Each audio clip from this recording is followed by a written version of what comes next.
aber ga nyoro dan ga chele ne daru ga kanyer ni eni obina Bekir Gum Primary School kiluo nyeni ojo adiga poye wiwu won mon ma char chuk ka chele ki chogu ma char chuk ki chogu ma beru gang ma pe char ni di eni ere la tera wo mayam utiu ki wiye me dogla lonyo ojo o chero ngada poka ma tiro obiru wa meri chu wade ngata meri ya lonyo yenyu jok ngata meri ya lo yenyu jok Ujaro jamoye watin wadigi jomo kere puti ga yenyu jok pe ya lo watin madam tiro jok wade ino da yan watin ye no yari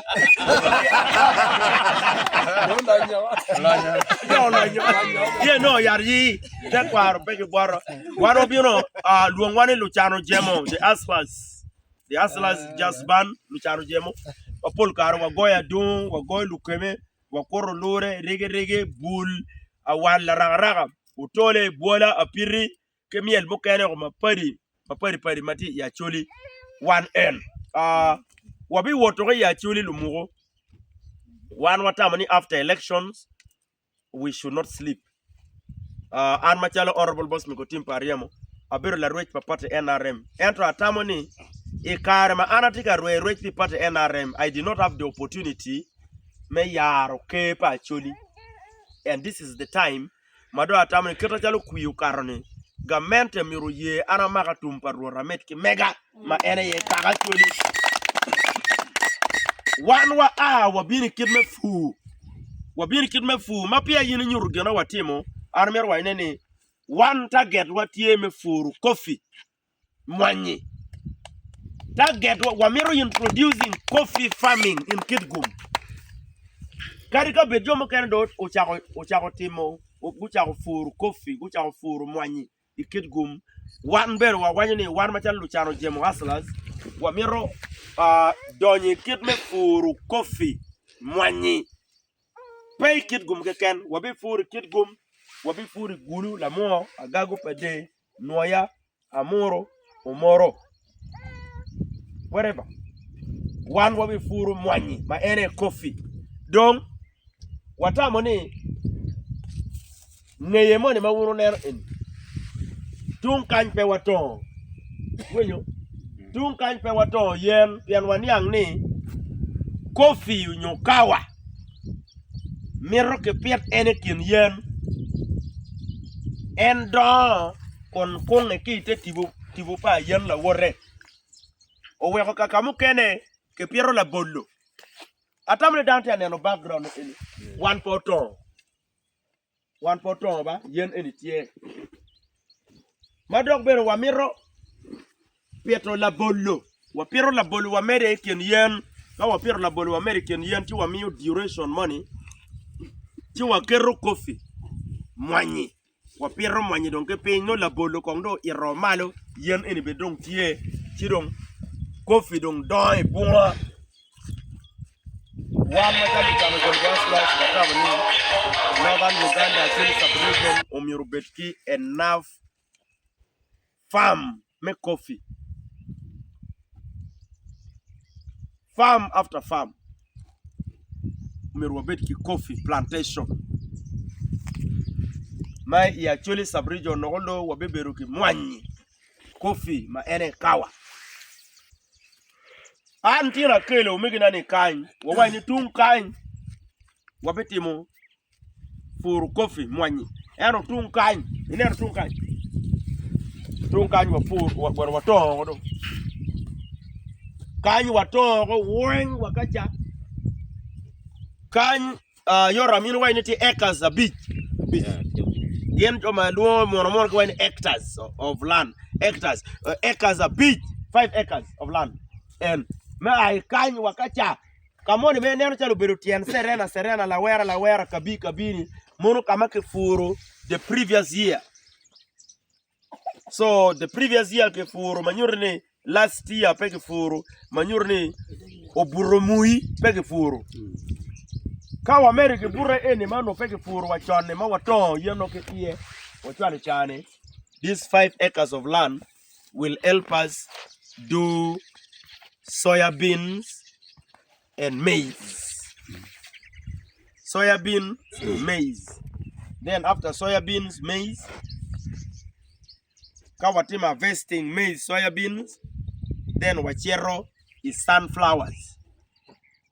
Kawa team sunflowers, mawa kwanyo after harvest. Then wapiro banana. Okay? Banana stems, wakelo wariyo kanywen. Wotika romera wanu tikai. Thank you. Kawa kelo banana stems on kanyo wen wapiro mado o duya bichien. Morodong after maize, soya beans, maize. After that, sunflowers. After sunflowers, we come and plant bananas here. Wariyo banana stems on wen. After that, manodo be like 6 months. Sirong wabino wapiro coffee. Sirong no watie both sides. No watie coffee. Mwanye. Kawa. That is our target. In the meantime, Bene, no in other areas because this is Namukora.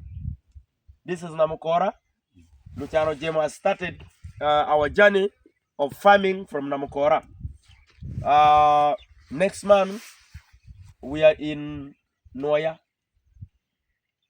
No atie Pangora, Ipaneya, but Dadana liele Yunia Lilo, Dadana liele Susana Taro, Dadana nga when no atie Pangora kuno. So one wabicher kuno, Katimujim Matime. The entire northern Uganda, we shall be preaching the gospel of coffee farming for Mwanyi.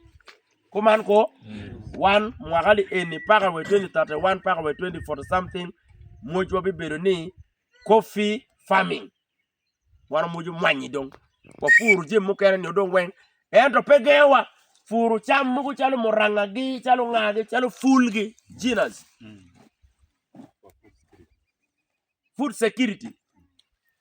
Jinas, beans, and same. By the way, in other areas, our Bichero areas, Mumachalo, Bajere Kitgum, areas Mumachalo, in Noya, Kwen, Wabikato Bene, Nim, Sim, mono white gold, and no. So, one Machalo Chano Jam de Aslas, target Watieni, Omiro, Wafonyik and Wakitmanya Lonyo. It's in one members, Kidong Bene, it's in community, Kidong, it's in Uganda entirely, Ugandans. Lubami Dugum and Yayom, Luani Honorable Boss, go team Pariam. Alright, Mr. Jock, Ian Ben Migin in Yailo, and man, in Muna Party, where Yadno, in a Yadno, in a I don't go over the quarter.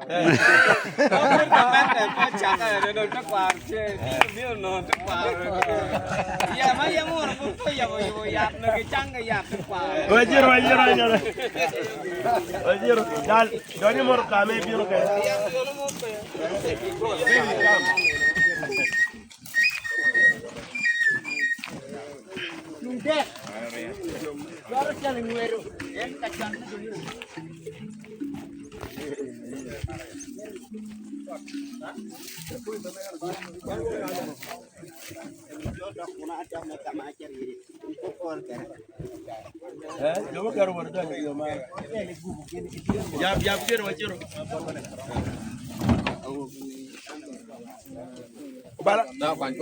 Bala intel ni muta ka ci kan. Okay.